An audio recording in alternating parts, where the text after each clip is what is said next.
Good afternoon, we are here today to discuss the armed forces development, and will focus in particular on the priorities for military organization, combat training, and ensuring social protection for service members and their families. We have made some progress of late in all of these different aspects of modernizing our armed forces, primarily in the changes we have made to our system of military planning and the use and organization of troops. But we must continue the work to strengthen our defense capacity and put even more effort into this task than before. In today's world there are many risks and threats, as you know well, and Russia must have the means to respond adequately to challenges of any nature, so as to be able to effectively guarantee our people's security and country's sovereignty, and fulfill our obligations to our allies. We need to set our armed forces on a qualitative new level over these coming years. This means that we must complete the process of putting into place a modern model for troop training and command and ensure that all units are manned with well-trained servicemen and have the modern equipment they need. The Russian Federation Defense Plan through to 2016 will set out the main objectives and stages of this work. This basic document must be drafted and approved in December this year. What are our biggest priorities, as I see them?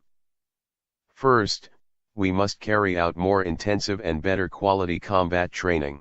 This is essential if we want our military units and divisions to have a high level of combat readiness.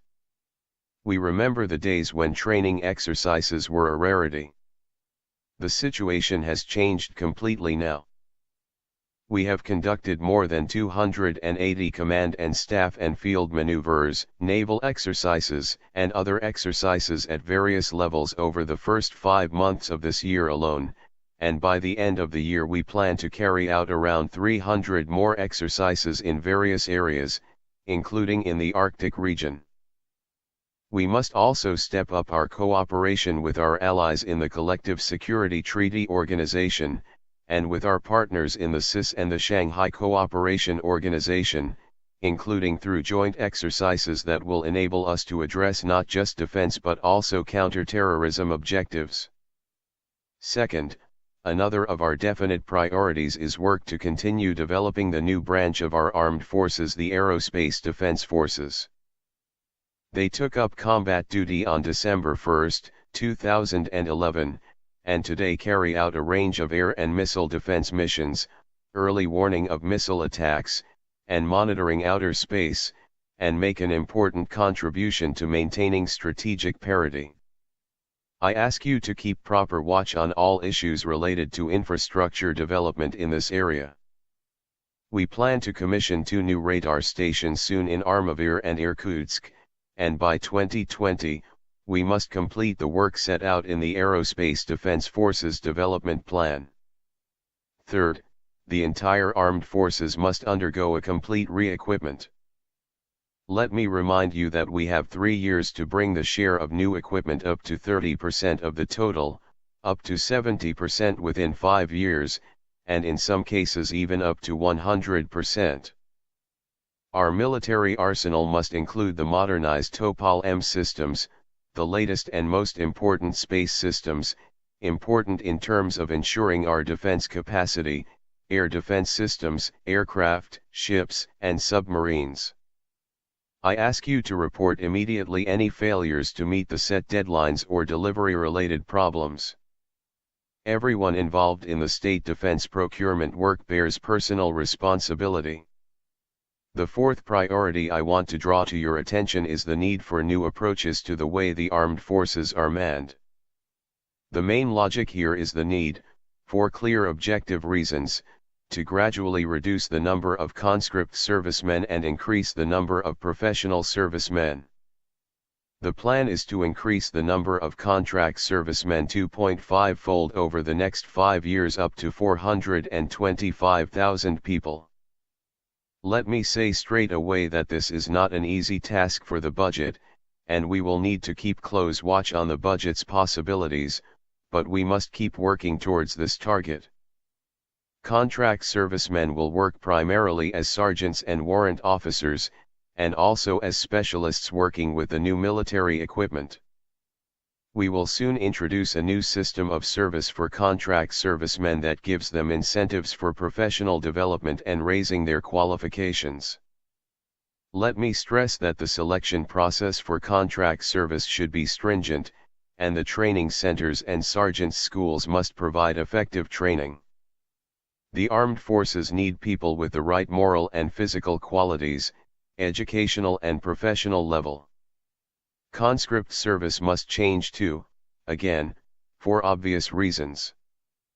Conscripts must concentrate on their main task-intensive training and preparation, all the more so as compulsory military service is now only 12 months. Of course, with only this short time frame, use of conscripts for auxiliary work of various kinds should be kept to a minimum. Effort must also continue to improve provision of food and material supplies for conscript servicemen.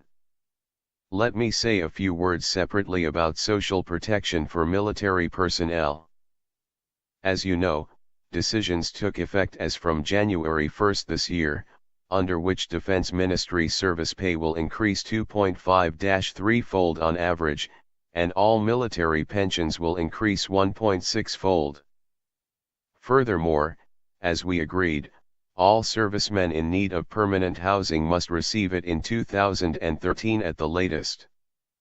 We must complete construction of modern service housing by 2014. Enough money has been allocated for these tasks, enough funds have been set aside.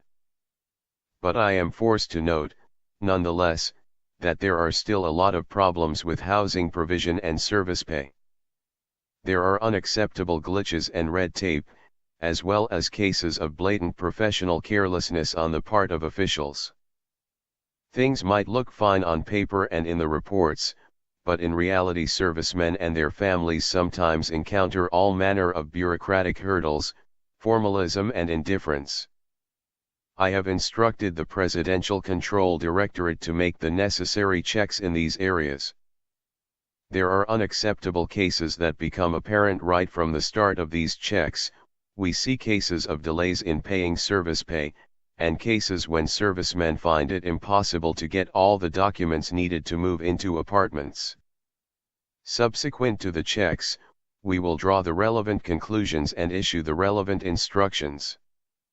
I ask the Defense Ministry right now, however, to report on what measures are being taken to change the situation.